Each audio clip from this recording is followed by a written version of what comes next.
ഒരു നിമിഷം നമുക്ക് പ്രാർത്ഥിക്കാം.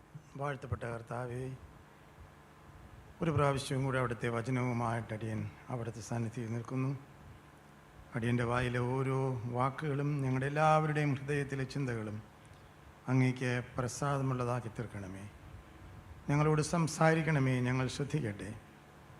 പരിശുദ്ധാത്മാവേ വരണമേ, ഞങ്ങളുടെ മേലൊരു കൊടുങ്കാറ്റായി, ഉണർവായി, ആശ്വാസമായി വീശണമേ എന്ന് പ്രാർത്ഥിക്കുന്നു. യേശു ക്രിസ്തുവിൻ്റെ നാമത്തിൽ തന്നെ പിതാവേ, ആമേൻ.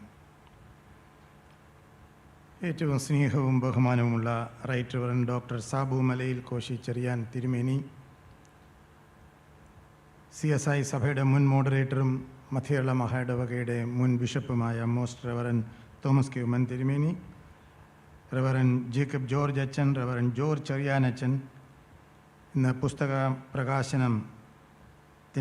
പുസ്തകത്തിൻ്റെ രചയിതാവും കൂടെ ആയ റവറൻ ടി.ഒ. ഉമ്മനച്ഛൻ, മറ്റ് വൈദിക ശ്രേഷ്ഠരെ, സിസ്റ്റർ അമ്മമാരെ, സഹോദരന്മാരെ, മാതാപിതാക്കളെ, കുഞ്ഞുങ്ങളെ, എല്ലാവർക്കും യേശു ക്രിസ്തുവിൻ്റെ പരിശുദ്ധ നാമത്തിലുള്ള എൻ്റെ സ്നേഹവന്ദനത്തെ അറിയിക്കുന്നു.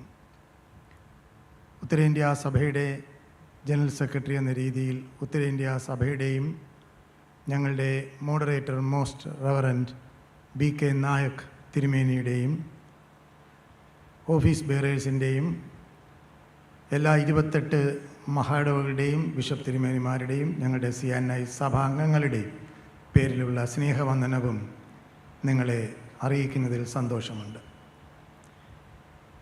ഇപ്രാവശ്യത്തെ നിങ്ങളുടെ കൺവെൻഷനിൽ മധ്യകേരള മഹായിടവകയുടെ തൃതീയ ജൂബിലി സ്മാരക കൺവെൻഷൻ്റെ 59ാമത് കൺവെൻഷനിൽ എന്നെ പ്രസംഗിക്കാൻ ക്ഷണിച്ചതിൽ വളരെ സന്തോഷം ഉണ്ട്.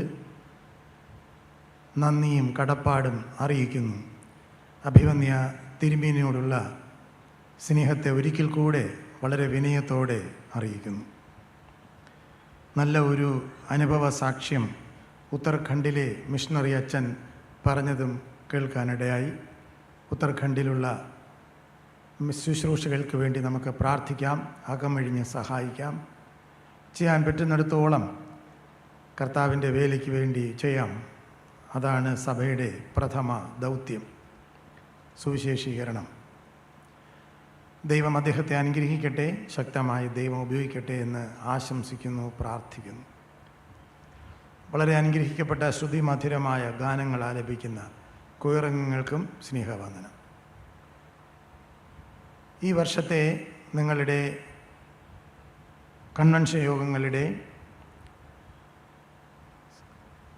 വിഷയവും ഞാൻ മനസ്സിലാക്കുന്നു. 1 ശമൂവേലിൻ്റെ 3-ാം അധ്യായത്തിൽ നിന്ന് ആണ് നിങ്ങൾ ധ്യാനിക്കുന്നതെന്ന് മനസ്സിലാക്കാനിടയായി. അതുമായി ബന്ധപ്പെട്ട് ഒരു ചിന്തയാണ് ഇന്ന് സന്ധ്യയിൽ നിങ്ങളോട് പങ്കുവയ്ക്കാൻ ദൈവത്തിൽ ആശ്രയിച്ച് ഞാൻ ആഗ്രഹിക്കുന്നത്. അതിനുവേണ്ടിയാണ് ഇന്നിവിടെ വായിച്ച് കേട്ട 1 ശമൂവേലിൻ്റെ പുസ്തകം 7-ാം അധ്യായം അതിൻ്റെ 1 മുതൽ 12 വരെയുള്ള തിരുവചനങ്ങളാണ് നമ്മൾ ഇന്നിവിടെ വായിച്ചത്. അതിൽ നിന്നുകൊണ്ടാണ് ചില കാര്യങ്ങൾ പറയാൻ ആഗ്രഹിക്കുന്നത്. ഇസ്രായേൽ ജനം നീണ്ട 20 വർഷം ഫെലിസ്ത്യരുടെ നിന്നും ആക്രമണം നേരിടുകയും തോൽവി അനുഭവിക്കുകയും ചെയ്തു. എപ്പോഴൊക്കെ ഇസ്രായേൽ ജനം ദൈവത്തിൽ നിന്ന് അകലുമോ അപ്പോഴൊക്കെ ദൈവം അവരെ ശിക്ഷിക്കുമായിരുന്നു. എന്നാൽ ദൈവം തൻ്റെ ജനത്തെ എന്നേക്കും ഉപേക്ഷിച്ച് കളയുന്നില്ല.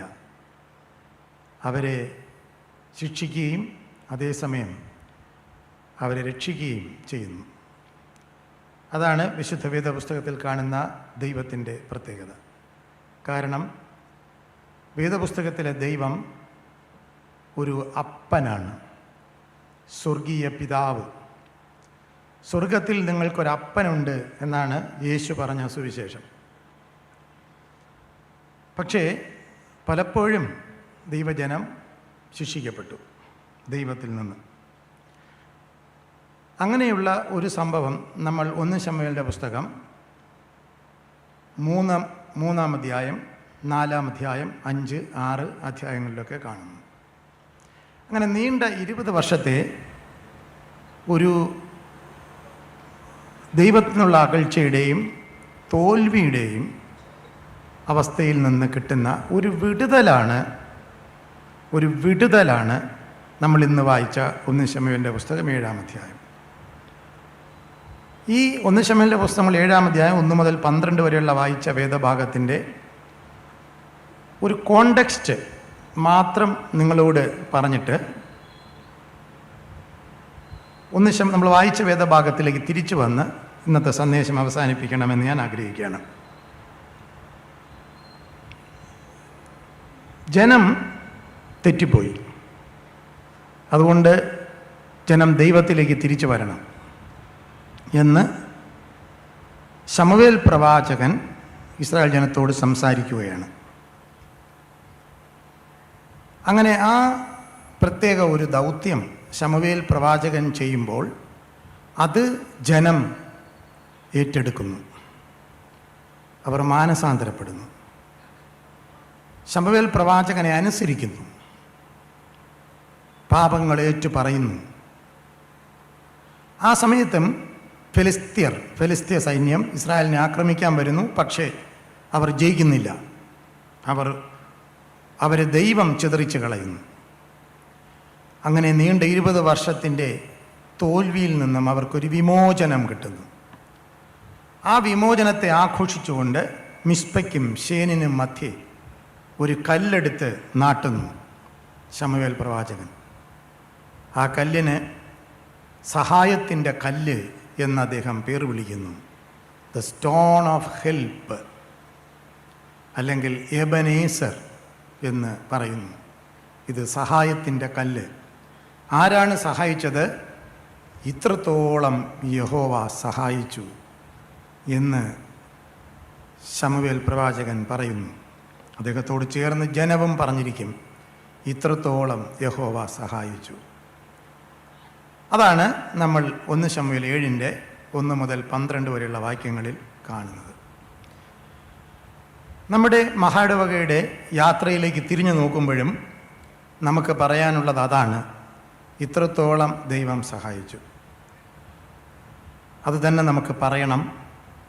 ഓരോരുത്തർക്കും ഈ അനുഭവ സാക്ഷ്യം ഉണ്ടാകണം, ഓരോ കുടുംബങ്ങൾക്കും ഉണ്ടാകണം, ഓരോ വ്യക്തികൾക്കും ഉണ്ടാകണം എന്ന് നമുക്ക് ആഗ്രഹിക്കാം, പ്രാർത്ഥിക്കാം. ഞാൻ നേരത്തെ പറഞ്ഞതുപോലെ ഈ സംഭവം നടക്കുന്നതിൻ്റെ ചില സാഹചര്യങ്ങൾ, അതിൻ്റെ ഒരു കോണ്ടെക്സ്റ്റ് ഞാൻ ആദ്യം പറയട്ടെ. അന്നത്തെ അവസ്ഥ, ഇസ്രായേലിൻ്റെ അവസ്ഥ എന്തായിരുന്നു? ഒരുപാട് കാര്യങ്ങൾ പറയാനുണ്ടെങ്കിലും ഞാനതിനെ 5 കാര്യങ്ങളായി പറയാൻ ആഗ്രഹിക്കുന്നു. അന്ന് ഇസ്രായേലിൻ്റെ ആരാധനയുടെ പ്രധാന ഭാഗമായ യാഗപീഠം നഷ്ടപ്പെടുകയാണ്. നിയമപ്പെട്ടകം നഷ്ടപ്പെടുന്നു. നിയമപ്പെട്ടകം കൊണ്ടാണ് അവർ യാത്ര ചെയ്തുകൊണ്ടിരുന്നത്. നിയമപ്പെട്ടകം നഷ്ടപ്പെടുന്നു.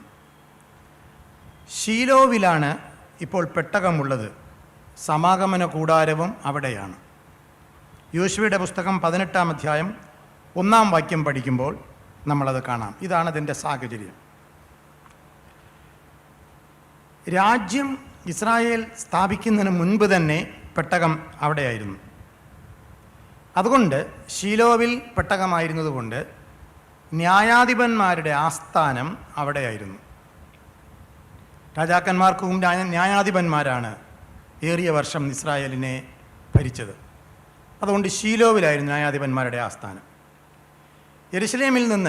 യെരുശലേമാണ് ഇസ്രായേലിൻ്റെ ക്യാപിറ്റൽ. യെരുശലേമിൽ നിന്ന് ബഥേലിലേക്ക് പോകുന്ന വഴിയിലാണ് ശീലോവ് എന്ന സ്ഥലം. ബഥേലിന് ഒരു ഏകദേശം 20 കിലോമീറ്റർ മുൻപാണ് ശീലോവ്. BC 1050 നടന്ന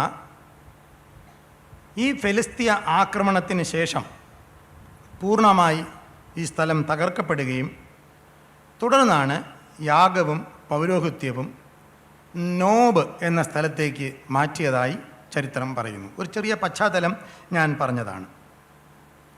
എന്താണ് ആ കാലഘട്ടത്തിൻ്റെ പ്രത്യേകത? ഇന്നത്തെ നമ്മുടെ സമൂഹത്തിൻ്റെയും സഭയുടെയും കുടുംബങ്ങളുടെയും പ്രത്യേകതയുമായി താരതമ്യം ചെയ്യുമ്പോൾ നമുക്കെന്താണ് അതിൽ നിന്ന് പഠിക്കാനുള്ളത്?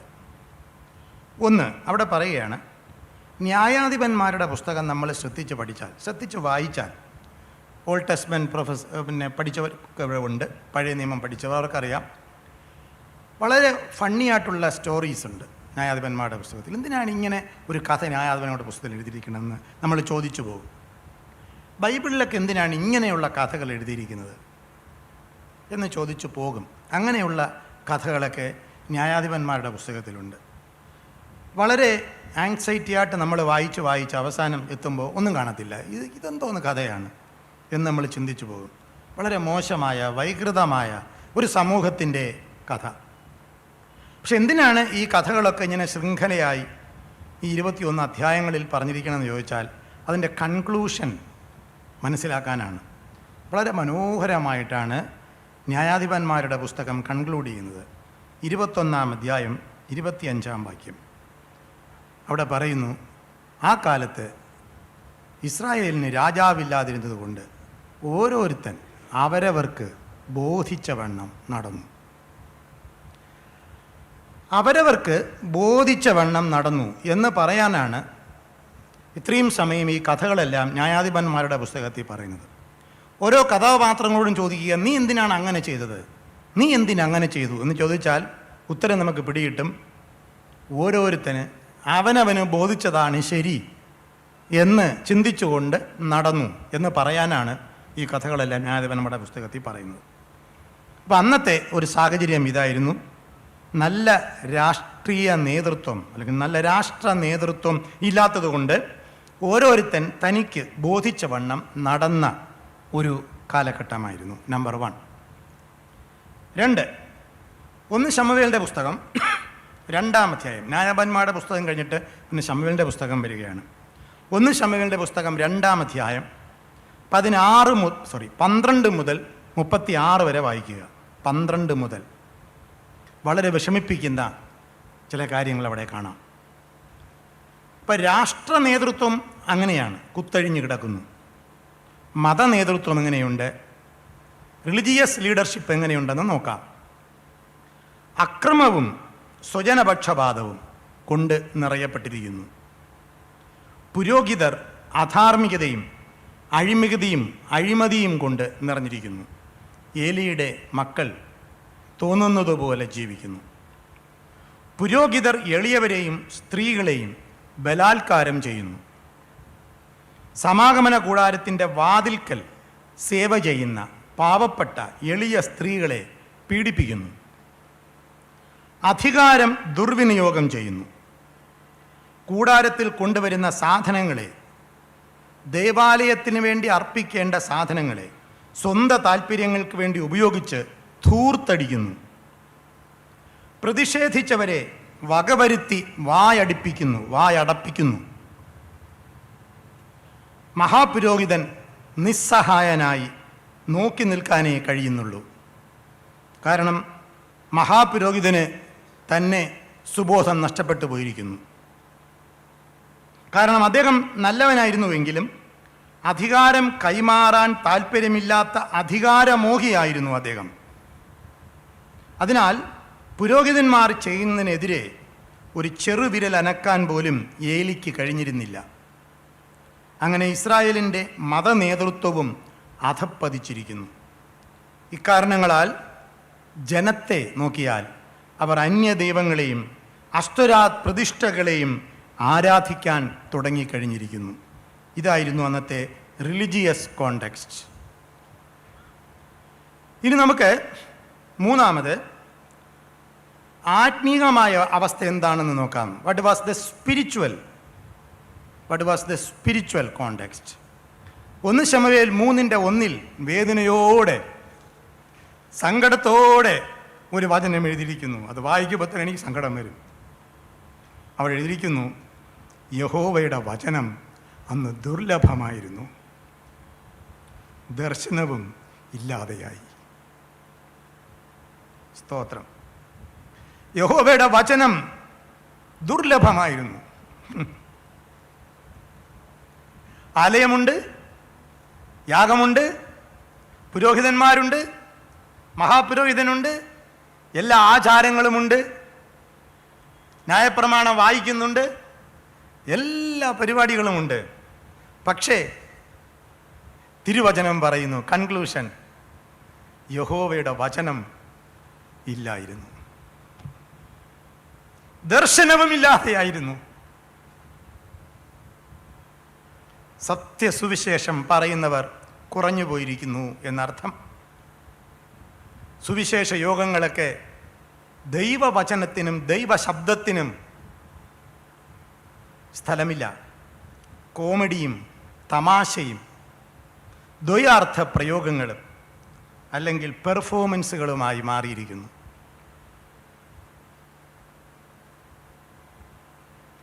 കുറച്ച് നാളുകൾക്ക് മുൻപ് ഞാൻ ആഗ്ര ഡയസിസ്, ഞങ്ങളുടെ ഉത്തർപ്രദേശിൽ 2 ഡയസിസാണുള്ളത്, ആഗ്ര ഡയസിസും ലക്നൗ ഡയസിസും. ആഗ്ര താജ്മഹലിൻ്റെ അടുത്താണ്. ഞാനൊരു മീറ്റിങ്ങിൽ പ്രസംഗിക്കാൻ പോയി. 3 ദിവസത്തെ പ്രസംഗമാണ്, വലിയൊരു ഓഡിറ്റോറിയം എടുത്ത് പ്രസംഗിക്കാൻ വിളിച്ചതാണ്. ആദ്യത്തെ ദിവസം ഞാൻ പ്രസംഗിച്ചു, 2-ാം ദിവസം പ്രസംഗിച്ചു. ഞാൻ നോക്കിയപ്പോൾ ഒരു ഫോറിനർ, ഒരു വിദേശ വനിത അവിടെ വന്നിരുന്ന് ശ്രദ്ധയോടെ ഞാൻ പറയുന്നത് കേട്ട് എഴുതിയെടുക്കുന്നു. ഞാൻ അവരെ ശ്രദ്ധിച്ചു. ഞാൻ സംഘാടകരോട് ചോദിച്ചു, ആരാണ് ഈ ഫോറിനർ? നമ്മുടെ ഡയസിസിൽ അങ്ങനെ ഒരു ഫോറിനർ, ചില ഡയസിസുകളിലൊക്കെ ഇപ്പോഴും ചില ഫോറിനേഴ്സ് വോളണ്ടിയേഴ്സായിട്ടൊക്കെ ജോലി ചെയ്യുന്നുണ്ട്. നല്ല പ്രായമുള്ള ഒരു ലേഡി എന്തൊക്കെ എഴുതിയെടുക്കുന്നു, വളരെ ഗൗരവമായിട്ട്. അപ്പോൾ ഞാൻ ചോദിച്ചു, ഇവരാരാ? അപ്പോൾ ആർക്കും അറിയത്തില്ല, നിങ്ങളുടെ ഡയസിസിലുള്ള ആർക്കും അറിയത്തില്ല. ഞാൻ ചോദിച്ചു, നിങ്ങൾ പരിചയപ്പെടാത്ത എന്താ അവരാരാണെന്ന്? അപ്പോൾ പറഞ്ഞു, നമുക്ക് പരിചയപ്പെടാം, 3rd ഡേ ആവട്ടെ സാറേ എന്ന് പറഞ്ഞു. 3-ാം ദിവസമായപ്പോൾ ഈ വനിതയും കൊണ്ട് ഒരച്ഛൻ ഇങ്ങ് കൊണ്ടുവന്നു എൻ്റെ അടുക്കൽ. ഞാൻ ചോദിച്ചു, നിങ്ങൾ ആരാണ്, എന്താണ് എന്നൊക്കെ ചോദിച്ചു. അപ്പോൾ പറഞ്ഞു, ജർമ്മനിയിൽ നിന്ന് ഇന്ത്യയിൽ വന്നതാണ്. എന്തിനാണ് വന്നത്? നോയിസ് പൊല്യൂഷനെ റിസർച്ച് ചെയ്യുകയാണ് അവർ. അവരുടെ കയ്യിലിരിക്കുന്ന ഒരു കൊച്ചു മെഷീനുണ്ട്. ഇവിടെ ഓരോ പ്രാവശ്യവും ഈ കൊയറുകാർ നോർത്ത് ഇന്ത്യയിൽ നമ്മളെ കൊയറ് പോലെ മര്യാദയ്ക്കൊന്നും പാടുന്നവരല്ല. ഇടയ്ക്കിടയ്ക്ക് ബഹളവും ഒക്കെ വെച്ച് കുറേ ബഹളമൊക്കെ വയ്ക്കും, എന്നാലേ അവർക്കൊരു സുഖമുള്ളൂ. ഓരോ പ്രാവശ്യവും ഹല്ലേലൂയ ബഹളമൊക്കെ വയ്ക്കുമ്പോഴേ ഇവർ ഞാൻ എഴുതി വയ്ക്കും എത്ര ഡെസിമിലായി. പ്രസംഗകൻ്റെ പ്രസംഗത്തിൻ്റെ ഈ താളവും ഇങ്ങനെ ചിലരുണ്ടല്ലോ മൈക്ക് പൊട്ടി നിലവിളിക്കുമ്പോൾ അവരെഴുതി വയ്ക്കും ഇത്ര ഡെസിമിലായി, താഴുമ്പോൾ ഇത്ര ഡെസിബിൽ, ഇങ്ങനെ അവരെഴുതിക്കൊണ്ടിരിക്കുകയാണ്. ഇവരെഴുതുന്ന ഇതാ, ഞാൻ വിചാരിച്ചുകൊണ്ടിരുന്നത് എൻ്റെ പ്രസംഗം ഇങ്ങനെ എഴുതിയെടുത്തുകൊണ്ടിരിക്കണമെന്നാണ്. ജർമ്മനിയിൽ നിന്ന് നോയിസ് പൊല്യൂഷൻ്റെ റിസർച്ച് ചെയ്യാനായിട്ട് ഇന്ത്യയിൽ വന്നപ്പോൾ, ആഗ്രയിൽ വന്നപ്പോൾ ആരോ പറഞ്ഞു കൊടുത്തു, അവിടെ ഒരു ക്രിസ്ത്യൻ യോഗം നടക്കുന്നുണ്ട്, നിങ്ങൾക്ക് ഒത്തിരി ഡേറ്റ കിട്ടും. പിന്നെ ഡേറ്റ കളക്ട് ചെയ്യാൻ വേണ്ടി 3 ദിവസം ഈ പാവം ആത്മാർത്ഥമായിട്ട് വന്നിരുന്ന് ഡേറ്റ കളക്ട് ചെയ്യുകയാണ്. എനിക്ക് അപ്പം തമാശയായിട്ട് തോന്നി, ഞങ്ങളെല്ലാവരും കൂടെ ചിരിച്ചു. പക്ഷെ ഞാനന്ന് റൂമിൽ വന്നപ്പോൾ ഞാൻ വളരെ റെസ്റ്റ്ലെസ്സായി. എനിക്ക് ഭയങ്കര സങ്കടം തോന്നി. ഞാൻ വിചാരിച്ചു, ദൈവമേ, നമ്മുടെ കൺവെൻഷൻ വേദികളൊക്കെ ശബ്ദ മലിനീകരണത്തെക്കുറിച്ച് പഠിക്കുന്ന ലബോറട്ടറികളായി മാറിപ്പോയല്ലോ. ശബ്ദം മാത്രമേ ഉള്ളൂ. There was no voice, only noise. There is a difference between noise and voice. Noise is simply sound without any meaning. ഒച്ച വയ്ക്കുക, ഒരു മാനസാന്തരമാർക്കും ഉണ്ടാകുന്നില്ല, ഒരു മാറ്റം ഉണ്ടാകുന്നില്ല, ഹൃദയം തകരുന്നില്ല, കുത്തുകൊള്ളുന്നില്ല, തീരുമാനങ്ങൾ ഉണ്ടാകുന്നില്ല, രൂപാന്തരം സംഭവിക്കുന്നില്ല. Simply noise. അടിപൊളി പരിപാടികളാ, പെർഫോമൻസ്. അതാണ് നോയ്സ്. യോഹന്നാൻ സ്നാപകനെക്കുറിച്ച് പരിചയപ്പെടുത്തിയത് വോയിസ് ഇൻ ദ ഡെസേർട്ട് എന്നാണ്, മരുഭൂമിയിലെ ശബ്ദം. Voice is also A sound but with a meaning. അതിനൊരു ശബ്ദമുണ്ട്, അതിനൊരു അർത്ഥമുണ്ട്. പല സുവിശേഷ യോഗങ്ങളും യഹോവയുടെ വചനം ദുർലഭമായി, ദർശനവുമില്ലാതെയായി. ദർശനമില്ലാത്ത സുവിശേഷ വേലക്കാർ. അടുത്തിടയ്ക്ക് വരെ കേരളത്തിൽ അങ്ങോളം ഇങ്ങോളം തമാശ പ്രസംഗകരുടെ പ്രഹരം ഒരു ഓട്ടമായിരുന്നു. ഞാൻ കിട്ടിയ വേദികളിലെല്ലാം വളരെ ശക്തമായി പറയുകയും അതിനെതിരെ എഴുതുകയുമൊക്കെ ചെയ്തു. ദ്വയാർത്ഥ പ്രയോഗങ്ങൾ നടത്തുന്ന കുറേ പേർ. അത് കേട്ട് കളകളെ ചിരിക്കുന്ന ജനങ്ങളും. അവർ പ്രസംഗിക്കുമ്പോൾ ഭയങ്കര ജനമാണ് കേൾക്കാൻ. ഞാൻ ഒരു അച്ഛനോട് ചോദിച്ചു, അച്ഛാ, സുവിശേഷ പ്രസംഗങ്ങളിൽ ഇത് ആവശ്യമുണ്ടോ? അച്ഛൻ പറഞ്ഞു, അച്ഛാ ഒരു കാര്യം പറയട്ടെ, ഇന്നത്തെ സ്തോത്രക്കാഴ്ച റെക്കോർഡ് സ്തോത്രക്കാഴ്ചയായിരുന്നു, അതുകൊണ്ടാണ് പുള്ളിക്കാരനെ വിളിക്കണമെന്ന്. ഞാൻ ചോദിച്ചു, സ്തോത്രക്കാഴ്ച കൂടുതൽ കിട്ടാൻ എന്തെല്ലാം പണിയുണ്ട് അച്ഛാ? തിരുവചനത്തെ അതിന് വേണ്ടി ഉപയോഗിക്കണോ? അയ്യോ കഷ്ടം, യഹോവയുടെ വചനമില്ല. വേദപുസ്തകത്തിൽ ഒരിടത്തും യേശുക്രിസ്തു പ്രസംഗിച്ചപ്പോഴോ അപ്പോസ്തലന്മാർ പ്രസംഗിച്ചപ്പോഴോ പ്രവാചകന്മാർ പ്രസംഗിച്ചപ്പോഴോ ജനം കേട്ട് ചിരിച്ച് സന്തോഷിച്ച് ഉല്ലസിച്ച് പോയി എന്ന് എഴുതിയിരിക്കുന്നതായി ഞാൻ ഒരിടത്തും കണ്ടിട്ടില്ല. പക്ഷേ ബൈബിളിൽ പലയിടത്തും പ്രസംഗം കേട്ട് കുത്തുകൊണ്ടു നിലവിളിച്ചുകൊണ്ട് മുൻപിലേക്ക് വന്നു, ഞങ്ങൾ എന്ത് ചെയ്യേണ്ടു എന്ന് ചോദിച്ചു എന്ന് രേഖപ്പെടുത്തിയിരിക്കുന്നു. ആവർത്തിച്ച് പറയുന്ന ഒരു വചനമുണ്ട്. മത്തായി സുവിശേഷം 3-ാം അധ്യായം, ലൂക്കോസ് സുവിശേഷം 3-ാം അധ്യായത്തിലൊക്കെ യോഹന്നാൻ സ്നാപകന്റെ പ്രസംഗം കേട്ടിട്ട് അദ്ദേഹത്തിന്റെ അടുക്കൽ വന്ന് അവർ ചോദിച്ചു, ഞങ്ങൾ എന്താണ് ചെയ്യേണ്ടത്? What should we do? അവരുടെ മനസ്സിൽ കുത്തുകൊണ്ടു. മാനസാന്തരപ്പെട്ട് മാനസാന്തരത്തിന് യോഗ്യമായ ഫലം കായ്ക്കുക എന്ന് അദ്ദേഹം പറഞ്ഞു. അപ്പോസ്തലപ്രവൃത്തികൾ 2:37, 2:43 ഒക്കെ പറയുന്നു. പത്രോസ് പ്രസംഗിച്ചപ്പോഴും അതുപോലെ തന്നെ ജനത്തിന്റെ മനസ്സിൽ കുത്തുകൊണ്ടു. അവർ വന്ന് ചോദിച്ചു, ഞങ്ങൾ എന്താണ് ചെയ്യേണ്ടത്? ഇതേ ചോദ്യം ചോദിച്ചു. നമ്മുടെ പ്രസംഗങ്ങൾ പരിശുദ്ധാത്മാവ് പ്രവർത്തിക്കുന്നുണ്ടോയെന്നറിയാൻ ഒരു നെഗറ്റീവ് ടെസ്റ്റാണ്. നിങ്ങളുടെ അടുക്കൽ വന്ന ആരെങ്കിലും, അച്ഛാ വാട്ട് ഷുഡ് ഐ ഡു, ഞാൻ എന്താണ് ചെയ്യേണ്ടത് അച്ഛാ എന്നൊരാൾ വന്ന് ചോദിച്ചാൽ നിങ്ങളുടെ പ്രസംഗം കൊണ്ട് പ്രയോജനമായി. നിങ്ങളുടെ പ്രസംഗം കേട്ട് കോമഡി കേട്ട് ചിരിച്ചിട്ടാണ് പോണെങ്കിൽ നിങ്ങൾക്കും കേൾക്കുന്നവർക്കും ഒരു പൈസയുടെ പ്രയോജനവുമില്ലെന്ന് ഞാൻ പറയട്ടെ. അതല്ല സുവിശേഷം എന്നും കൂടെ പറയട്ടെ. That is not the gospel. അതിന് ഞങ്ങളുടെ നാട്ടിലുള്ള സ്വരാജ് വെഞ്ഞാറമൂടിനെ കൊണ്ടുവന്നാൽ മതി. ഇവിടെ കോമഡി പറഞ്ഞവരെല്ലാം പോയി, കേരളത്തിൽ നിന്ന് കോമഡിക്കാരെല്ലാം പോയി. നിങ്ങളൊന്ന് ലിസ്റ്റിട്ട് നോക്ക്, ഓരോരുത്തർ കേരളത്തിൽ നിന്ന് പോയി. കരയാനുള്ള സമയമാണിത്, മാനസാന്തരപ്പെടേണ്ട സമയമാണ്. അപ്പോസ്തലപ്രവൃത്തികൾ 2:43 പറയുന്നു, അപ്പോസ്തലന്മാരുടെ പ്രസംഗം കേട്ട് എല്ലാവർക്കും ഭയമായി എന്നാണ്. ഭയമായി. ഇത് സ്വർഗത്തിലെ ദൈവം കൊടുത്ത ഭയമാണ്. ഇതാണ് വരേണ്ടത്. യഹോവയുടെ വചനം ദുർലഭമായതിൻ്റെ ലക്ഷണമാണ് ഇതൊന്നുമില്ലാത്തത്.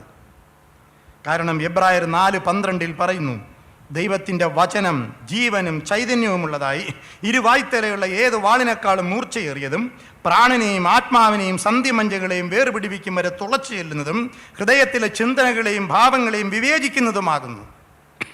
ഇരുവായ്ത്തലയുള്ള വാള് ഹൃദയത്തിലേക്ക് കുത്തിക്കയറ്റിയാൽ അവിടെ ആഹ്ലാദമോ കോമഡിയോ അല്ല വരുന്നത്, അവിടെ നിലവിളിയും മാനസാന്തരവും അനുതാപവും വരും, രൂപാന്തരം വരും. വചനം ആൾക്കാരെ രൂപാന്തരപ്പെടുത്തും. ഒരു തീരുമാനമെങ്കിലും എടുക്കും, ഉള്ളിലെങ്കിലും ഒരു സ്പർശനമുണ്ടാകും. വചനം ദുർലഭമായി, ദർശനം ഇല്ലാതെയായി. ആ കാലത്തിലെ പ്രത്യേകതയാണ്. 4-ാമത്തെ പ്രത്യേകത എന്താണ്? 1 ശമൂവേൽ 4-ാം അധ്യായം 17 മുതൽ 18 വരെയുള്ള വാക്യം. 1 ശമൂവേൽ 4:17 മുതൽ 18 വരെ. യുദ്ധം നടന്നു ഫെലിസ്ത്യരുമായിട്ട്. ശത്രുവിൻ്റെ മുൻപിൽ ദൈവജനം തോറ്റോടി. വലിയ സംഹാരമുണ്ടായി. പെട്ടകം പിടിക്കപ്പെട്ടു. ഹോഫ്നിയും പീനഹാസും കൊല്ലപ്പെട്ടു. ഏലിയും വീണ് കഴുത്തൊടിഞ്ഞ് മരിച്ചു. അപ്പോൾ അദ്ദേഹത്തിന് 98 വയസ്സുണ്ടായിരുന്നു.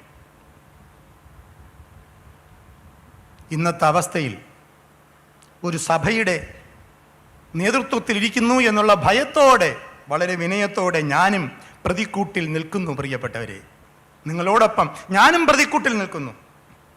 സഭയുടെ അവസ്ഥയുടെ മുൻപിൽ പകച്ചു നിൽക്കുന്നു. ശത്രുവിൻ്റെ മുൻപിൽ ദൈവജനം തോറ്റോടി. വലിയ സംഹാരമുണ്ടായി.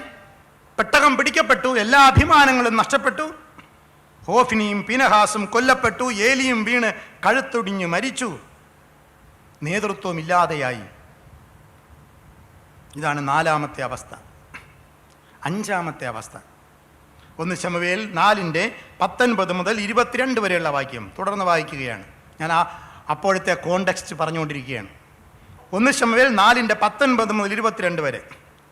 പെട്ടകം പിടിക്കപ്പെട്ടതും അമ്മായിയപ്പനും ഭർത്താവും സഹോദരനും മരിച്ചതറിഞ്ഞിട്ട് ഫീനഹാസിൻ്റെ പൂർണ്ണ ഗർഭിണിയായ ഭാര്യ നിലത്ത് വീണു പ്രസവിച്ചു.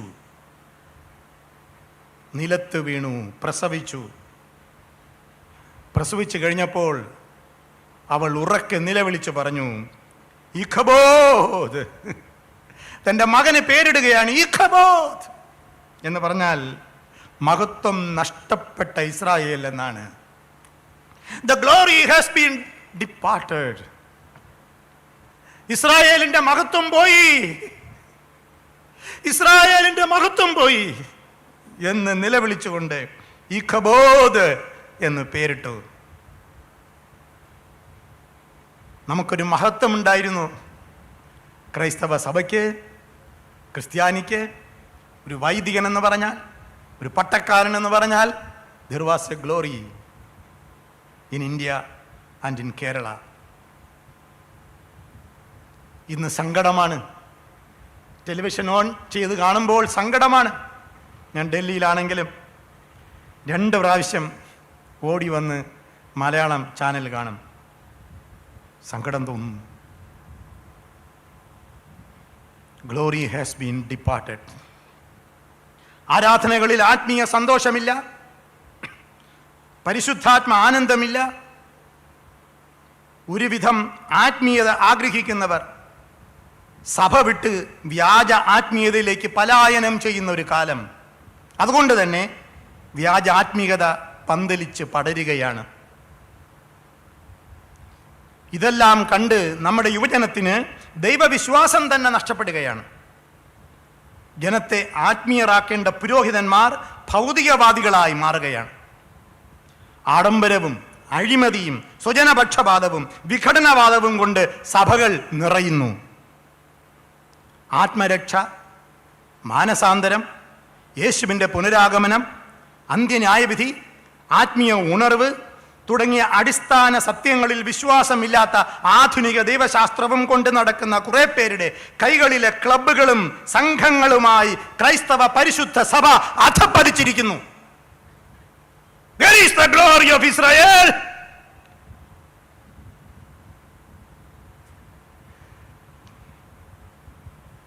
ഇസ്രായേലിന്റെ മഹത്വം എവിടെ?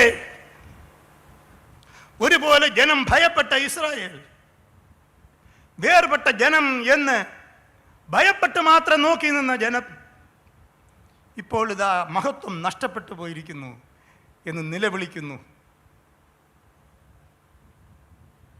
നമ്മുടെ അവസ്ഥയും ഇതാണോ എന്ന് നമുക്ക് സ്വയം ശോധന ചെയ്യാം. വിധവയുടെ 2 കാശ് കോടതി വ്യവഹാരങ്ങൾക്ക് വേണ്ടി ലക്ഷങ്ങളായി ചെലവാക്കപ്പെടുന്നു. മാനസാന്തരപ്പെടണം. നമ്മൾ തിരിഞ്ഞിന്തിക്കണം.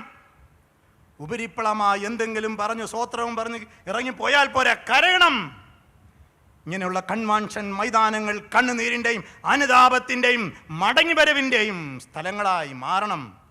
എന്നാൽ ഇതൊക്കെ കൊണ്ട് ദൈവം പ്രസാദിക്കൂ.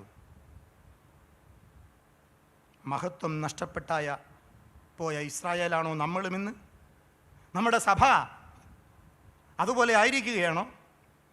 നമുക്ക് ശോധന ചെയ്യാം. ഒരു എളിയവനായ, നിങ്ങളുടെ മുമ്പിൽ പൊടിയും ചാരവും ചാമ്പലുമായ, ഒന്നുമില്ലാത്തവനായ ഒരു എളിയ മനുഷ്യൻ്റെ സംശയങ്ങളും ചോദ്യങ്ങളുമാണ്, ആവലാതികളുമാണിതെല്ലാം. Glory has departed. We the families, നമ്മുടെ കുടുംബങ്ങൾ, നമ്മുടെ സഭ, നമ്മുടെ പൊളിറ്റിക്കൽ സിറ്റുവേഷൻ, നമുക്ക് വളരെ പ്രതീക്ഷയുണ്ടായിരുന്ന ചില രാഷ്ട്രീയ സിദ്ധാന്തങ്ങളും രാഷ്ട്രീയ വിശ്വാസങ്ങളും നമുക്കിപ്പോൾ നഷ്ടപ്പെട്ടു പോയിരിക്കുന്നു. ആരൊക്കെയോ ഇവിടെ വന്നും നമ്മളെ രക്ഷപ്പെടുത്തുമെന്ന് നമ്മൾ ചിന്തിച്ച എല്ലാ ചിന്തകളും അസ്തമിച്ചു പോയിരിക്കുന്നു. 1 ശമൂവേൽ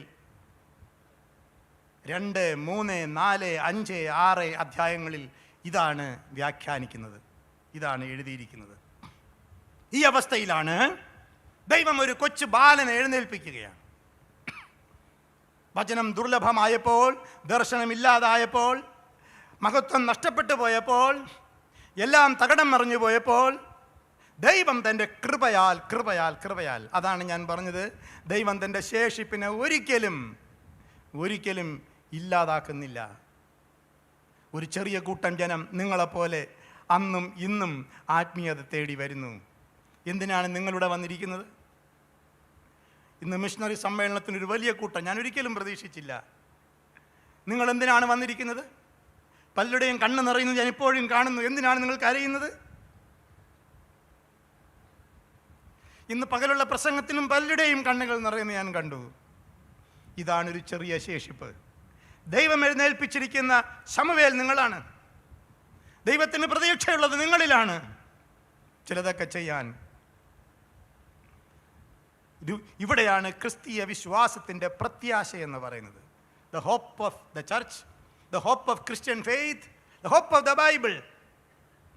ഒരിക്കലും ദൈവം തൻ്റെ സഭയെ എന്നേക്കുമായി ഉപേക്ഷിച്ച് കളയുന്നില്ല. Hallelujah, hallelujah. ദൈവം തൻ്റെ സഭയെ ഒരിക്കലും എന്നേക്കുമായി ഉപേക്ഷിച്ച് കളയുന്നില്ല. എല്ലാവരും പറയുന്നത് കേട്ട് ആമേൻ അതാണ് ശരി എന്ന് പറയാതെ മാറി ചിന്തിക്കാൻ ചിലർ ചിന്തിക്കും. അവരാണ് ശമൂവേൽ.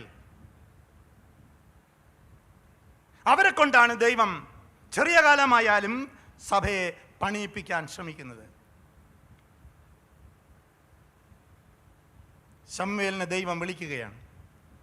ദൈവത്തിൻ്റെ ശബ്ദം അദ്ദേഹം കേട്ടു. അതാണല്ലോ നിങ്ങളുടെ വിഷയം ഈ വർഷത്തെ.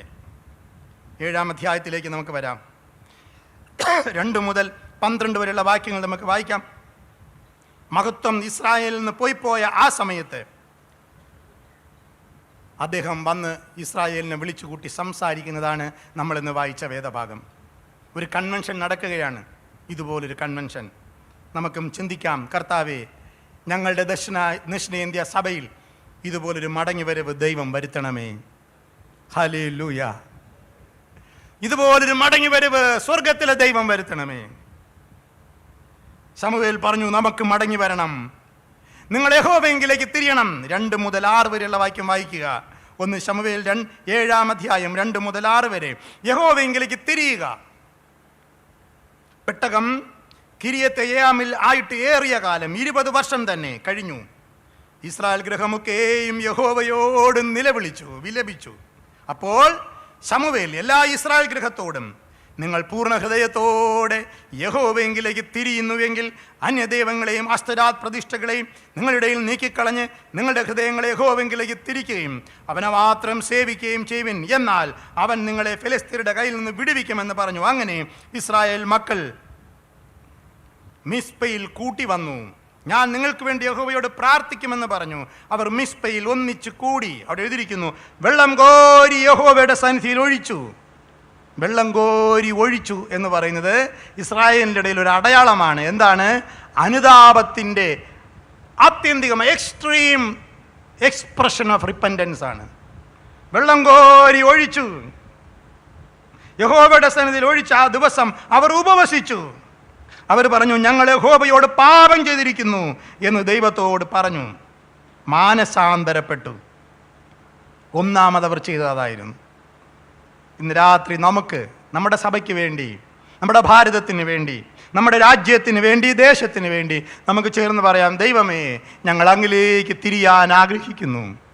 ഞങ്ങൾ അങ്ങിലേക്ക് മടങ്ങി വരാൻ ഞങ്ങളെ മടക്കി വരുത്തണമേ. ഞങ്ങൾക്ക് പണ്ടത്തെ പോലൊരു നല്ല കാലം വരുത്തണമേ. മത്തായി സുവിശേഷം 3-ാം അധ്യായം 8-ാം വാക്യത്തിൽ, ലൂക്കോസ് സുവിശേഷം 3-ാം അധ്യായം 7-8 വാക്യങ്ങളിൽ എല്ലാം പറയുന്നതാണ്, മാനസാന്തരപ്പെടുവിൻ. എന്നോട് ചോദിക്കുകയാണ് നിങ്ങൾ, അച്ഛാ, ഈ ബൈബിളിൻ്റെ 66 പുസ്തകങ്ങളുടെ സന്ദേശം എന്താണെന്ന് ചോദിച്ചാൽ നിങ്ങളോട് ഞാൻ തിരികെ ചോദിക്കും, എന്താണ് ബൈബിളിൻ്റെ 66 പുസ്തകങ്ങളുടെയും സംക്ഷിപ്തം എന്താണ്? ബൈബിളിന് എന്താണ് നമ്മളോട് പറയാനുള്ളത്? What does Bible want to tell us? എല്ലാ പഴയ നിയമ പ്രവാചകന്മാരെയും നമുക്ക് നോക്കാം. ചെറിയ പ്രവാചകന്മാരെയും വലിയ പ്രവാചകന്മാരെയും നോക്കാം. മുൻ പ്രവാചകന്മാരെയും പിൻ പ്രവാചകന്മാരെയും നോക്കാം. എന്താണ് അവർ പറഞ്ഞത്? അവർ പറഞ്ഞത് ഒറ്റ കാര്യമായിരുന്നു. ഒറ്റ കാര്യം, മാനസാന്തരപ്പെടുവിൻ. Turn to God. ദൈവത്തിലേക്ക് തിരിയുക. ഒറ്റ കാര്യം. യെശയ്യാവും യിരെമ്യാവും യെഹെസ്കേലും ദാനിയേലും യോവേലും ഹോശേയും എല്ലാവരും പറഞ്ഞു ഒന്നായിരുന്നു, ഈ ദൈവത്തിലേക്ക് തിരിഞ്ഞ് ന്യായം പ്രവർത്തിപ്പിൻ, മാനസാന്തരപ്പെടുവിൻ, നിങ്ങളുടെ വസ്ത്രങ്ങളെയല്ല ഹൃദയങ്ങളെ തന്നെ കീറി യഹോവയെങ്കിലേക്ക് തിരിയുവിൻ. ഒരു കാര്യമാണ് പറഞ്ഞത്. പഴയ നിയമത്തിലെ എല്ലാവരും പുതിയ നിയമത്തിലേക്ക് വരാം. പുതിയ നിയമത്തിലെ ഒന്നാമത്തെ പ്രസംഗകൻ ആരാണ്? പുതിയ നിയമത്തിൻ്റെ ഒന്നാമത്തെ പ്രസംഗകൻ ആരാ?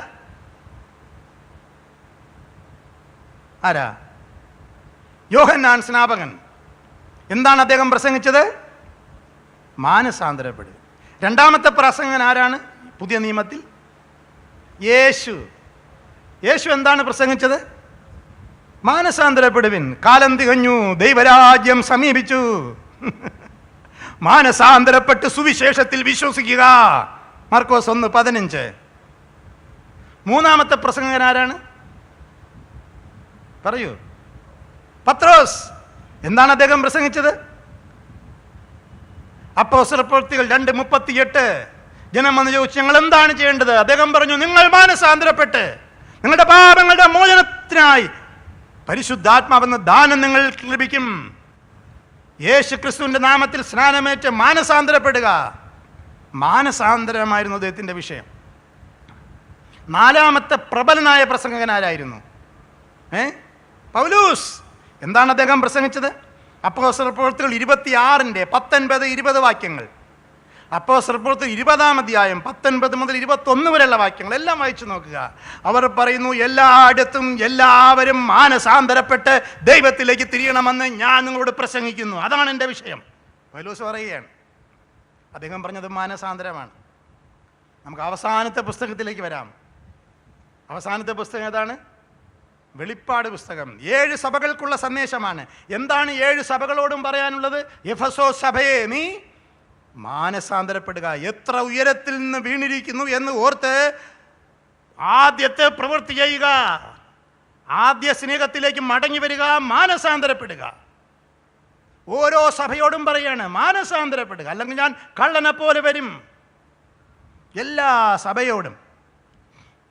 ഇത്രയുള്ളൂ. ചുരുക്കി പറഞ്ഞാൽ, the whole Bible tells humanity the only message, that is the message of repentance. Repent and turn to God. ദൈവത്തിലേക്ക് തിരി. Trust in God. ദൈവത്തിൽ ആശ്രയം വയ്ക്ക്. ജീവനുള്ള ദൈവത്തിലേക്ക് വാ. ദൈവം പറഞ്ഞത് വിശ്വസിക്കുക, ദൈവം പറഞ്ഞത് അനുസരിക്കുക. ഇത് തന്നെയാണ് സന്ദേശം. ഈ കൺവെൻഷൻ യോഗങ്ങളുടെയും നമ്മുടെ ലക്ഷ്യം, നമ്മുടെ സന്ദേശം അത് തന്നെ ആയിരിക്കട്ടെ. തിരിയുക, അപ്പോൾ അനുഗ്രഹം വരും. യോശുവ പറഞ്ഞു, 3-ാം അധ്യായം, യോശുവയുടെ പുസ്തകം 5-ാം വാക്യം, നിങ്ങൾ നിങ്ങളെ ശുദ്ധീകരിക്കുക, എന്നാൽ ഞാൻ നിങ്ങളുടെ ഇടയിൽ അത്ഭുതത്തെ പ്രവർത്തിക്കും. നിങ്ങൾ ഇന്ന് നിങ്ങളെ ശുദ്ധീകരിച്ചാൽ നാളെ മുതൽ നിങ്ങൾ അത്ഭുതങ്ങളെ കാണും. 7-ാം അധ്യായം 13-ാം വാക്യത്തിലും കാണാം. സംഖ്യാപുസ്തകം 11:18 കാണാം ഇതേ വാക്യം. ആവർത്തിച്ച് യോശുവയും മോശയും ഒക്കെ പറഞ്ഞത് അതാണ്. Sanctification today, miracle tomorrow. ഇന്ന് നിങ്ങൾ ശുദ്ധീകരിക്കുക, നാളെ മുതൽ നിങ്ങൾ അത്ഭുതത്തെ കാണും. നിങ്ങൾ പ്രാർത്ഥിക്കുന്ന പ്രാർത്ഥനകൾക്ക് അത്ഭുതങ്ങൾ നടക്കും. ദൈവത്തിന് അസാധ്യമൊന്നുമില്ല. നമ്മുടെ യുവജനങ്ങൾ ദൈവത്തിലേക്ക് വരും, സഭകൾ ദൈവത്തിലേക്ക് തിരിയും. അതിന് നിങ്ങളെ ശുദ്ധീകരിക്കുക, മടങ്ങി വരിക. ഇതാണ് വിളി. 1. എന്താണ് ശമൂവേൽ പ്രവാചകൻ ചെയ്തത്? ജനത്തെ ഒരുമിച്ച് കൂട്ടി മടങ്ങി വരിക എന്ന് അവരോട് പ്രസംഗിച്ചു. നമ്പർ 1. നമ്പർ 2, 7-ാം അധ്യായം അതിൻ്റെ 6-ാം വാക്യം. നമ്മൾ 1 ശമൂവേൽ 7 ധ്യാനിച്ചുകൊണ്ടിരിക്കുന്നത്. അതിൻ്റെ 6-ാം വാക്യം 2-ാം ഭാഗം പറയുന്നു, അവിടെ വെച്ച് ശമൂവേൽ അവർക്ക് ന്യായപാലനം ചെയ്തു. ന്യായം നടത്തി എന്നും അർത്ഥമുണ്ട്. Judged at Mizpah. അതുവരെ അവരവർക്ക് ബോധിച്ച വണ്ണം നടന്നു. പക്ഷെ അവിടെ വെച്ച് അവരൊരു കാര്യം തീരുമാനിച്ചു, ഇനി നമ്മൾ ദൈവത്തിൻ്റെ ന്യായപാലനത്തിൻ്റെ കീഴിൽ ജീവിക്കും. ദൈവിക കർത്തൃത്വത്തിലേക്ക് അവർ മടങ്ങി വന്നു. അഴിമതിയും അധികാരവും പണമോഹവും എല്ലാം വിട്ട് അവർ ദൈവനീതിയെ അന്വേഷിച്ചു. മാനസാന്തരപ്പെട്ടതിൻ്റെ ഒരു പ്രകടമായ അടയാളമാണത്. നമ്പർ 2. രണ്ടാമത്. മൂന്നാമത് 9-ാം വാക്യം, 7-ാം അധ്യായത്തിൻ്റെ 9-ാം വാക്യത്തിൽ പറയുന്നു, അന്ന് അവിടെ വെച്ച് ഒരു സർവാംഗ ഹോമം നടന്നു, യാഗം കഴിച്ചു. യാഗം കഴിക്കേണ്ട രീതിയിൽ യാഗം കഴിച്ചു എന്നർത്ഥം. അതിനു മുൻപിൽ യാഗം നടന്നു. ഏലിയുടെ മക്കളാണ് യാഗം നടത്തിക്കൊണ്ടിരുന്നത്. തോന്നുന്നത് പോലെ അവർ ചെയ്തു. അവരുടെ ലക്ഷ്യം പണമായിരുന്നു, അധികാരമായിരുന്നു, അധികാര ദുർവിനിയോഗമായിരുന്നു. പക്ഷേ അതെല്ലാം മാറ്റി അവർ യഹോവയെ ആരാധിക്കേണ്ട രീതിയിൽ ആരാധന അവിടെ വെച്ച് തുടങ്ങി. യഥാർത്ഥ ആരാധനയെക്കുറിച്ച് പൗലോസ് പറയുന്നു. റോമർ 12:1-2 നമുക്ക് എല്ലാവർക്കും അറിയാം. സഹോദരീ സഹോദരന്മാരെ, ഞാൻ ദൈവത്തിൻ്റെ മനസ്സിൽ ഓർപ്പിച്ച് നിങ്ങളെ പ്രബോധിപ്പിക്കുന്നു. നിങ്ങൾ ബുദ്ധിയുള്ള ആരാധനയായി നിങ്ങളുടെ ശരീരങ്ങളെ ജീവനും വിശുദ്ധിയും ദൈവത്തിന് പ്രസാദവുമുള്ള യാഗമായി, യാഗം സർവാംഗ ഹോമയാഗമായി അർപ്പിക്കുവിൻ. ഈ ലോകത്തിന് അനുരൂപരാകാതെ നന്മയും പ്രസാദവും പൂർണ്ണതയുമുള്ള ദൈവഗീതം ഇന്നകം തിരിച്ചറിയേണ്ടതിന് മനസ്സ് പുതുക്കി രൂപാന്തരപ്പെടുവിൻ.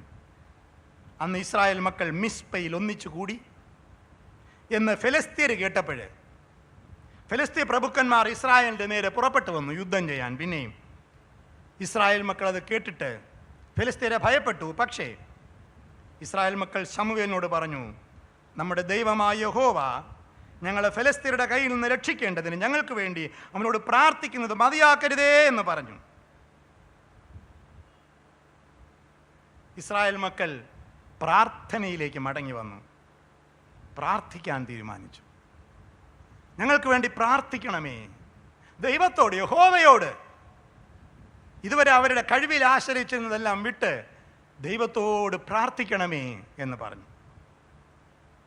ക്രൈസ്തവ സഭ, ആദ്യകാല സഭ, അപ്പോസ്തല പ്രവൃത്തികളുടെ പുസ്തകത്തിലെ സഭ ഒരു പ്രാർത്ഥിക്കുന്ന സഭയായിരുന്നു. എൻ്റെ ഈ നാളുകളിലുള്ള സന്ദേശത്തിൽ എപ്പോഴും എവിടെയെല്ലാം ഞാൻ CNI സഭയുമായി ബന്ധപ്പെട്ടു പോകും, അവിടെ എല്ലാവരെയും പ്രാർത്ഥിക്കാൻ പ്രചോദിപ്പിക്കുകയാണ്. ഞങ്ങളുടെ മഹായിടവക 3 വർഷം കഠിനമായ പീഡനത്തിലൂടെ കടന്നുപോയി. ഇനി എന്ത് ചെയ്യണമെന്ന് അറിഞ്ഞുകൂടാതെ 300-ലധികം പള്ളികൾ പൂർണ്ണമായി നശിപ്പിക്കപ്പെട്ടു. ഒരുപാട് പേര് വീടും നാടും വിട്ട് ഓടിക്കളയേണ്ടി വന്നു. ഗ്രാമങ്ങളിലേക്ക്, ഗ്രാമങ്ങളെ വിട്ട്, വീട് വിട്ട്, എല്ലാം വിട്ട്. അന്ന് ഞങ്ങളുടെ ബിഷപ്പാണ് ഇന്നത്തെ മോഡറേറ്റർ. അദ്ദേഹം ഒരു എളിയ മനുഷ്യനാണ്. ഒരുപാട് ചോദ്യങ്ങൾ അദ്ദേഹം എന്നോട് ചോദിക്കുമായിരുന്നു.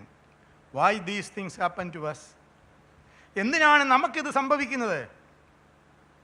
എന്നും വാർത്ത കേൾക്കാം, അവിടെ അവരെ കൊന്നു, ഇവിടെ അവരെ കൊന്നു, അവിടെ പള്ളി നശിപ്പിക്കുന്നു, പരിഹാരം ഒന്നുമില്ല. ആ സമയത്ത് അദ്ദേഹം പറഞ്ഞൊരു കാര്യമാണ്, come on, we will start praying. എൻ്റെ അനുഭവം ഞാൻ പറയുകയാണ് പ്രിയപ്പെട്ടവരെ. പുൽബാനി മഹായിടവക ഞങ്ങൾ ഉപവാസ പ്രാർത്ഥന ആരംഭിച്ചു. സ്തോത്രം. പാവപ്പെട്ട ആൾക്കാരാ, അവർക്ക് വേറൊന്നും ചെയ്യാൻ അറിഞ്ഞൂടാ. കൂടുതലായും ഇല്ലിറ്ററേറ്റാണ്. ഞങ്ങളെല്ലാ വെള്ളിയാഴ്ചകളിലും അവിടെവിടെയായി, ഒരു സ്ഥലത്തല്ല, അവിടെവിടെയായി പൊതുപ്പറമ്പുകളിൽ ആൾക്കാർ കൂടി ഉപവസിക്കാൻ തുടങ്ങി, പ്രാർത്ഥിക്കാൻ തുടങ്ങി. അത് നേതൃത്വം കൊടുത്തവിടുത്തെ ബിഷപ്പായിരുന്നു. ആ പ്രാർത്ഥന ശക്തമായി, ഒരുപാട് അനുഭവങ്ങളുണ്ടായി. പള്ളികളെല്ലാം പുനഃപണിയാനായിട്ട് ദൈവം വഴികൾ തുറന്നു. ഗവൺമെൻറ് ഇടപെട്ടു. ദ ഹോൾ മഹായിടവക വാസ് റെസ്റ്റോർഡ്. എല്ലാം റെസ്റ്റോർ ചെയ്യപ്പെട്ടു. നഷ്ടമായതെല്ലാം ദൈവം തിരിച്ചു തന്നുവെന്ന് ബൈബിളിൽ പറയുന്നത് പോലെ the whole community came back to faith again. Amen. മാത്രമല്ല, ഒരു കാര്യം കൂടെ പറയട്ടെ. അദ്ദേഹം മോഡറേറ്ററായ കാലത്ത് അദ്ദേഹം പറഞ്ഞു, മോഡറേറ്ററായ ഉടനെ അദ്ദേഹം പറഞ്ഞു, നമുക്ക് all CNI synod level fasting prayer start ചെയ്യണം. അവിടെയായി നമുക്ക് സിനഡ് ലെവൽ ഉപവാസ പ്രാർത്ഥനകൾ തുടങ്ങണം. അങ്ങനെ വർഷത്തിൽ 2 ഉപവാസ പ്രാർത്ഥനകൾ, 3 ദിവസത്തെ പ്രാർത്ഥനകൾ ഓരോരോ മഹായിടവകളിൽ ക്രമീകരിക്കാൻ തുടങ്ങി. ഗുജറാത്ത് മഹായിടവയിൽ ക്രമീകരിച്ചു, ഛത്തീസ്ഗഡ് മഹായിടവയിൽ ക്രമീകരിച്ചു, ബുൾവാനിയിലും ക്രമീകരിച്ചു. ഈ വർഷം ഞങ്ങൾക്ക് 2 മഹായിടവകളിൽ ക്രമീകരിച്ചിട്ടുണ്ട്. ആഗ്ര ഡയസിസിലും സാമ്പൽപൂർ ഡയസിസിലും. പ്രാർത്ഥനയാണ് ശക്തി. ചെറിയ ചെറിയ കൂട്ടായ്മകളായിട്ട് പോലും നമുക്ക് പ്രാർത്ഥനകൾ ശക്തിപ്പെടുത്തണം. വലിയ മാറ്റമുണ്ടാകും. ഞാൻ അപ്പോസ്തല പ്രവൃത്തികളുടെ പുസ്തകത്തിലേക്ക് വരികയാണ്. എൻ്റെ പ്രസംഗം അവസാനിപ്പിക്കാൻ സമയമായി. അപ്പോസ്തല പ്രവൃത്തികളുടെ പുസ്തകം മൊത്തം പഠിച്ചു നോക്കുക. ഒന്നാം അധ്യായം അവർക്കവിടെ ഒരു ഇഷ്യൂ ഉണ്ടായി. അവർ ചെയ്തുകൊണ്ടിരുന്നത് പ്രാർത്ഥനയാണ്. യെരുശലേമിൽ അവർ കൂടി പ്രാർത്ഥിച്ചുകൊണ്ടിരുന്നു, മാളിക മുറിയിൽ എന്നെഴുതിയിരിക്കുന്നു. അവിടെ യൂദയ്ക്ക് വേണ്ടി ഒരാളിനെ തിരഞ്ഞെടുക്കണം. അന്നേ തിരഞ്ഞെടുപ്പുണ്ട്. 2 പേര് വന്നു ആ സ്ഥാനത്തേക്ക്. ആരെ തിരഞ്ഞെടുക്കണമെന്ന് അറിഞ്ഞുകൂടാ. അവരെന്ത് ചെയ്തു? എല്ലാവരെയും വിളിച്ചുകൂട്ടി മെജോറിറ്റിയുടെ ഭൂരിപക്ഷ അഭിപ്രായം തേടി എന്നാണ് എഴുതിയിരിക്കണേ. ഹലോ, പിന്നെ എന്ത് ചെയ്തു? അവിടെ എഴുതിയിരിക്കുന്നവർ പ്രാർത്ഥിച്ചു. Simple people. അവരെഴുതിയിരിക്കുന്നവർ പ്രാർത്ഥിച്ചു. ദൈവമേ, 2 പേര് നിൽക്കും, നിങ്ങൾക്ക് അറിഞ്ഞുകൂടെ ആരെയാണ് എടുക്കേണ്ടതെന്ന്. അങ്ങൊരാളിനെ കാണിച്ചു തരണേ. എന്നിട്ട് നറുക്കിട്ടു. അവർ വിശ്വസിച്ചു, ഇദ്ദേഹമാണ് ദൈവം തിരഞ്ഞെടുത്ത ആള്. അതാരും ആയിക്കൊണ്ടു പോട്ടെ. സ്തോത്രം. 1-ാം അധ്യായം പ്രാർത്ഥന. 2-ാം അധ്യായം പ്രാർത്ഥന. പെന്തക്കോസ്ത് നാളിൽ പരിശുദ്ധാത്മാവ് എക്സെട്ര അവസാന ഭാഗ്യത്തിൽ ഇരിക്കുന്നു. അവർ ആലയത്തിൽ കൂടി വരികയും പ്രാർത്ഥിക്കുകയും ചെയ്തു പോന്നു. 3-ാം അധ്യായം അപ്പോസ്തലപ്രവൃത്തികളാണ് പറഞ്ഞുകൊണ്ടിരിക്കുന്നത്. 3-ാം അധ്യായം പത്രോസും യോഹന്നാനും സുന്ദരമെന്ന ദേവാലയ ഗോപുരത്തിലിരുന്ന ഭിക്ഷക്കാരനെ എഴുന്നേൽപ്പിച്ച കഥയാണ്. അവരിരിക്കുന്നു. പത്രോസും യോഹന്നാനും പ്രാർത്ഥനാ സമയത്ത് ദേവാലയത്തിലേക്ക് പോയി. അതെന്തിനാ അപ്പോഴ് പോയത്? എന്തിനാ പോയത്? അപ്പോഴ് പ്രാർത്ഥിക്കാൻ പോയി. പ്രാർത്ഥന അത്ഭുതത്തെ കൊണ്ടുവന്നു. 4-ാം അധ്യായം ഇനി നിങ്ങൾ പ്രസംഗിക്കരുതെന്ന് വാണിംഗ് കൊടുത്തപ്പോൾ അവർ ഒരുമിച്ച് കൂടി പ്രാർത്ഥിച്ചു. 27 മുതലുള്ള വാക്യം. അപ്പോൾ സ്വർഗത്തിൽ നിന്ന് വലിയൊരു ശക്തി പുറപ്പെട്ടവരെ ബലപ്പെടുത്തി. അവർ ഇരുന്ന സ്ഥലം കുലുങ്ങി. ബൈബിൾ എഴുതിയിരിക്കുക. പിന്നെ അവർ ധൈര്യത്തോടെ പ്രസംഗിച്ചു. 4-ാം അധ്യായം പ്രാർത്ഥന. 5-ാം അധ്യായം പ്രാർത്ഥന. 6-ാം അധ്യായം സ്തേഫാനോസിന്റെ പ്രാർത്ഥന. 7-ാം അധ്യായം പ്രാർത്ഥന കണ്ടിന്യൂ ചെയ്യുന്നു. 8-ാം അധ്യായം ശമര്യയിലെ ജനം. അവിടെ പത്രോസും യോഹന്നാനും കൂടെ പോയി പ്രാർത്ഥിക്കുന്നു ശമര്യയിലെ ജനത്തിന് വേണ്ടി. അപ്പോൾ അവരുടെ മേൽ പരിശുദ്ധാത്മാവ് വരുന്നു. 9-ാം അധ്യായത്തിൽ പ്രാർത്ഥന. ആരുടെ പ്രാർത്ഥന? 2 പേരുടെ പ്രാർത്ഥന. ആരുടെയൊക്കെയാ? അപ്പോസ്തലപ്രവൃത്തിയിൽ 9-ാം അധ്യായത്തിൽ 2 പേരുടെ പ്രാർത്ഥന. ആരുടെയൊക്കെയാ? അനന്യാസിൻ്റെയും പിന്നെ ശൗലിൻ്റെയും. ശൗലും പ്രാർത്ഥിച്ചുകൊണ്ടിരിക്കുന്ന ഒരു സ്ഥലത്ത് അനന്യാസും പ്രാർത്ഥിച്ചുകൊണ്ടിരിക്കുന്നു. 10-ാം അധ്യായത്തിൽ പിന്നെയും 2 പേരുടെ പ്രാർത്ഥന. ആരുടെയൊക്കെ? കൊർന്നല്യോസ് പ്രാർത്ഥിക്കുന്ന ആള്, പത്രോസും പ്രാർത്ഥിക്കുന്നു. പത്രോസ് യോപ്പയിലിരുന്ന് പ്രാർത്ഥിക്കുന്നു. മറ്റാൾ കൈസരിയിലിരുന്ന് പ്രാർത്ഥിക്കുന്നു. ഒരുമിച്ച് കണ്ടുമുട്ടുന്നു. 11-ാം അധ്യായത്തിൽ പ്രാർത്ഥന. 12-ാം അധ്യായത്തിലും പ്രാർത്ഥന. ആരുടെ പ്രാർത്ഥന? 12-ാം അധ്യായത്തിൽ പത്രോസ് ജയിലിലായപ്പോൾ സഭ ശ്രദ്ധയോടെ പ്രാർത്ഥിച്ചു. 12-ാം അധ്യായം 5-ാം വാക്യം. തുടക്കത്തിൽ ഹേരോദാവിൻ്റെ പവറാണ്. ഹേരോദാവ് എന്ന് വളരെ പവറോടുകൂടെ ഒരുത്തനെ കൊന്നു, അടുത്തനെ കൊല്ലാൻ പിടിച്ചിട്ടിരിക്കുന്നു പറഞ്ഞുകൊണ്ടാണ് ലൂക്കോസ് എഴുതി തുടങ്ങുന്നത്. അവസാന അധ്യായം വായിക്കുക.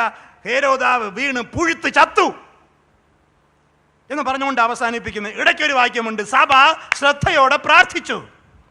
2-ന്റെയും ഇടയ്ക്ക് ഹെരോദാവിന്റെ വീരവാദവും ഹെരോദാവിന്റെ പുഴുത്തു ചാകലും ഇടയ്ക്കുള്ള സഭയുടെ ഇന്റർവെൻഷനും. The powerful prayer. The church came together and prayed. Prayer has got power. 13-ാം അധ്യായം അന്ത്യോക്യയിലെ പ്രാർത്ഥന. ആര് പ്രാർത്ഥിച്ചു? 13-ാം അധ്യായത്തിൽ അന്ത്യോക്യയിലെ സഭ പ്രാർത്ഥിച്ചും ഉപവസിച്ചും കൊണ്ടിരിക്കുമ്പോൾ പൗലൂസിനെയും ബർന്നബാസിനെയും വേലയ്ക്കായി വേർതിരിക്കുക എന്ന് പറഞ്ഞു. 13-ാം അധ്യായം. ഇങ്ങനെ എനിക്ക് ഓരോ അധ്യായവും പറയാൻ പറ്റും. The whole Acts of Apostles, അപ്പോസ്തല പ്രവൃത്തികളുടെ പുസ്തകത്തിൽ ഉടനീളം കാണുന്നത് അവർ പ്രാർത്ഥിച്ചു, വചനം പ്രസംഗിച്ചു, ജനങ്ങൾ രക്ഷിക്കപ്പെട്ടു, സഭകൾ സ്ഥാപിക്കപ്പെട്ടു. 28 അധ്യായം ഞാൻ വിശ്വസിക്കുന്നത് ഇന്നും ഈ യൂണിവേഴ്സൽ ചർച്ച്, ഈ സഭ, ഈ പ്രവർത്തനം തുടർന്നുകൊണ്ടിരിക്കണം എന്നാണ്. അവർ പ്രാർത്ഥിച്ചു, ഞങ്ങൾക്ക് വേണ്ടി പ്രാർത്ഥിക്കണമേ എന്ന് പറഞ്ഞു. അവർ പ്രാർത്ഥിച്ചു. 9-ാം വാക്യം ശമൂവേൽ പ്രാർത്ഥിച്ചു. 7-ാം അധ്യായത്തിൻ്റെ 9-ാം വാക്യം. ശമൂവേൽ ഇസ്രായേലിന് വേണ്ടി യഹോവയോട് പ്രാർത്ഥിച്ചു. അടുത്ത വാക്യത്തിൽ എന്തായിരിക്കുന്നത്? യഹോവ ഉത്തരമരുളി. നമ്മുടെ കരങ്ങളെ ഉയർത്തിയ ദൈവത്തിനൊന്ന് സ്തോത്രം ചെയ്യാം. ഹല്ലേലൂയ. ശമൂവേൽ പ്രാർത്ഥിച്ചു. അടുത്ത വാക്യം, യഹോവ ഉത്തരമരുളി. യഹോവ ദൈവം തൻ്റെ ജനത്തെ എന്നേക്കും ഉപേക്ഷിക്കില്ല. ഒരു മടങ്ങി വരവുണ്ട്. സങ്കീർത്തനം 65:2 പറയുന്നു പ്രാർത്ഥനയ്ക്ക് ഉത്തരം നൽകുന്ന ദൈവം. ലൂക്കോസ് 1:13 പറയുന്നു പ്രാർത്ഥനയ്ക്ക് ഉത്തരമായി. 2 ദിനവൃത്താന്തം 7:12 പറയുന്നു ശലോമോൻ്റെ പ്രാർത്ഥനയ്ക്ക് ഉത്തരമായി. 2 ദിനവൃത്താന്തം 33:13 പറയുന്നു മനശ്ശയുടെ പ്രാർത്ഥനയ്ക്ക് ഉത്തരമായി. സങ്കീർത്തനം 6:9 പറയുന്നു എൻ്റെ അപേക്ഷ ദൈവം കേട്ടിരിക്കുന്നു. സങ്കീർത്തനം 34:6 പറയുന്നു ഈ എളിയവൻ നിലവിളിച്ചു യഹോവ. 34:17 പറയും നീതിമാന്മാർ നിലവിളിക്കുന്നു, നീതിമാന്മാർ നിലവിളിച്ചു യഹോവ കേട്ടു. യേശു ക്രിസ്തു സഭയ്ക്ക് കൊടുത്ത, ആലയത്തിന് കൊടുത്ത, സഭയെന്ന് ഞാൻ പറയുന്നില്ല, ആലയത്തിന് കൊടുത്ത നിർവചനമുണ്ട്. എൻ്റെ ആലയം പ്രാർത്ഥനാലയം എന്ന് വിളിക്കപ്പെടും. പ്രാർത്ഥനാലയം. Why do people come to the church? എന്തിനാണ് ജനം പള്ളിയിൽ വരുന്നത്? പ്രാർത്ഥിക്കാൻ. അങ്ങനെ ആക്കണം. നമ്മുടെ ആലയങ്ങളെല്ലാം പ്രാർത്ഥനാലയങ്ങളാക്കണം. സ്തോത്രം. ബാക്കിയെല്ലാം സെക്കൻഡറി, ബാക്കിയെല്ലാം പിന്നെ, ബാക്കിയെല്ലാം നടന്നോട്ടെ. ക്ലബ്ബുകളല്ല. ക്രൈസ്തവ സഭ ഒരു രാഷ്ട്രീയ പ്രസ്ഥാനമല്ല. ക്രൈസ്തവ സഭ ക്രിസ്തുവിൻ്റെ ശരീരമാണ്. It's A body of mystical body of Christ.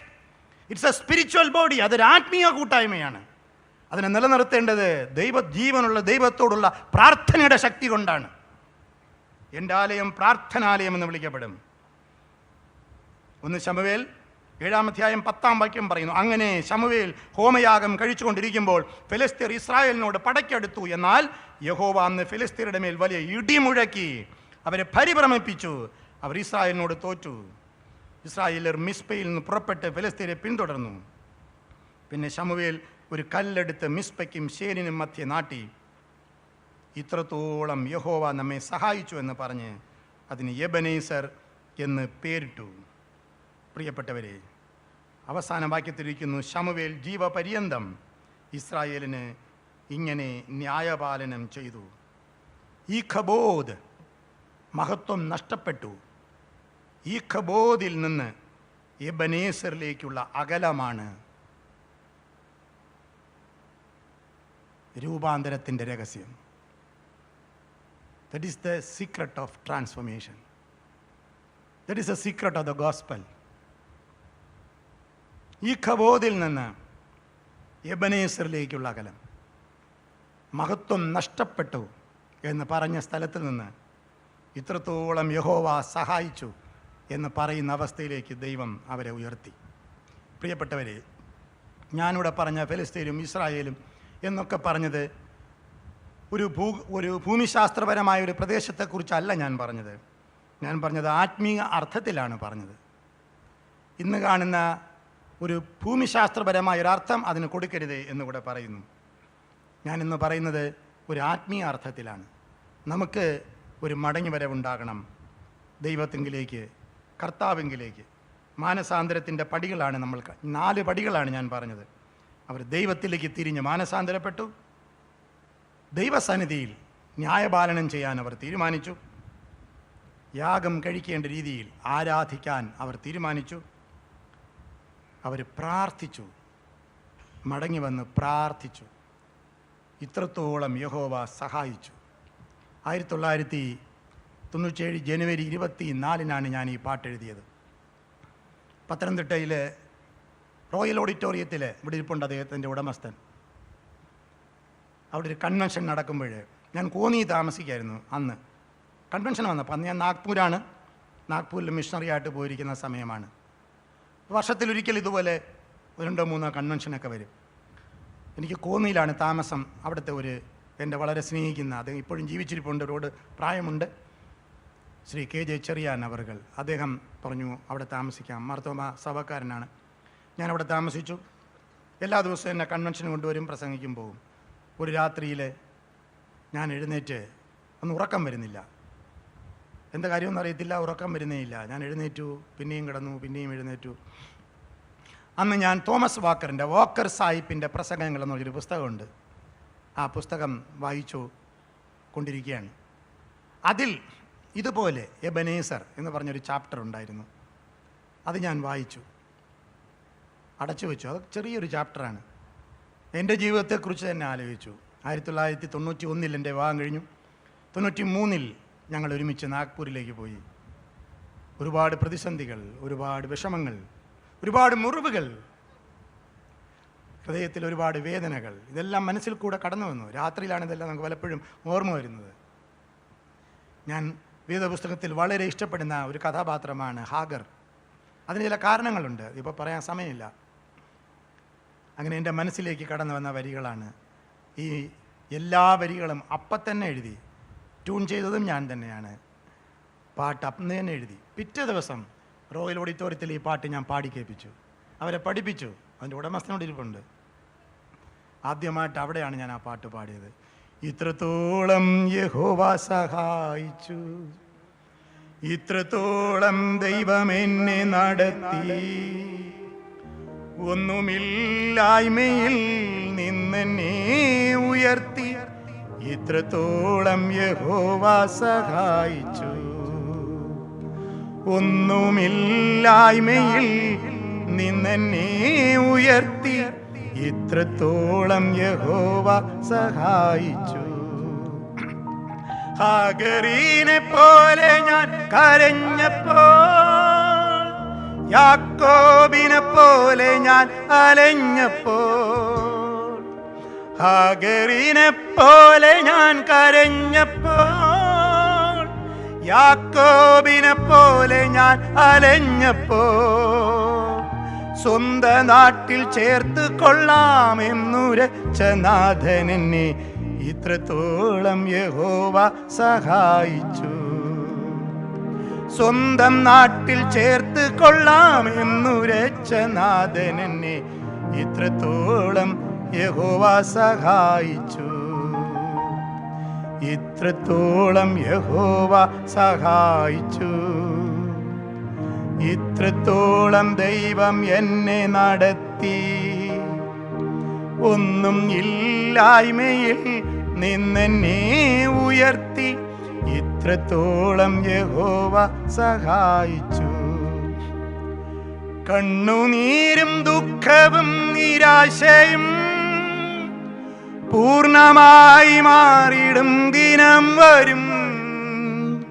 കണ്ണുനീരും ദുഃഖവും നിരാശയും പൂർണ്ണമായി മാറിടും ദിനം വരും.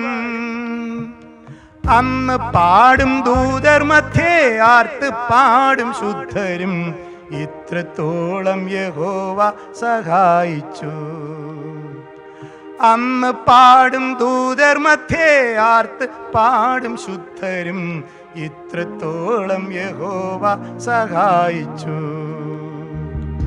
ഇത്രത്തോളം യഹോവ സഹായിച്ചു, ഇത്രത്തോളം ദൈവം എന്നെ നടത്തി, ഒന്നുമില്ലായ്മയിൽ നിന്നെന്നെ ഉയർത്തി, ഇത്രത്തോളം യഹോവ സഹായിച്ചു,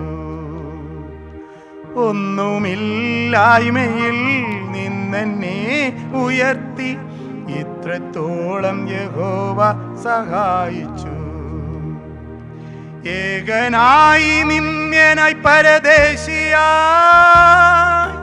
നാടും വീടും വിട്ട് ഞാൻ അലഞ്ഞപ്പോൾ, ഏകനായി നിന്ദ്യനായി പരദേശിയായി നാടും വീടും വിട്ട് ഞാൻ അലഞ്ഞപ്പോൾ, സ്വന്ത നാട്ടിൽ ചേർത്ത് കൊള്ളാം എന്നുരച്ച നാഥൻ എന്നെ ഇത്രത്തോളം യഹോവ സഹായിച്ചു.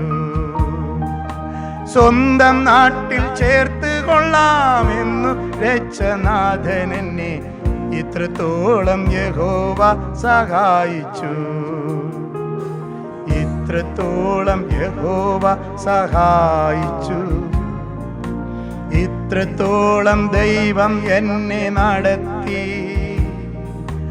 ഒന്നുമില്ലായ്മയിൽ നിന്നെന്നെ ഉയർത്തി, ഇത്രത്തോളം യഹോവ സഹായിച്ചു, ഒന്നുമില്ലായ്മയിൽ നിന്നെന്നെ ഉയർത്തി, ഇത്രത്തോളം യഹോവ സഹായിച്ചു.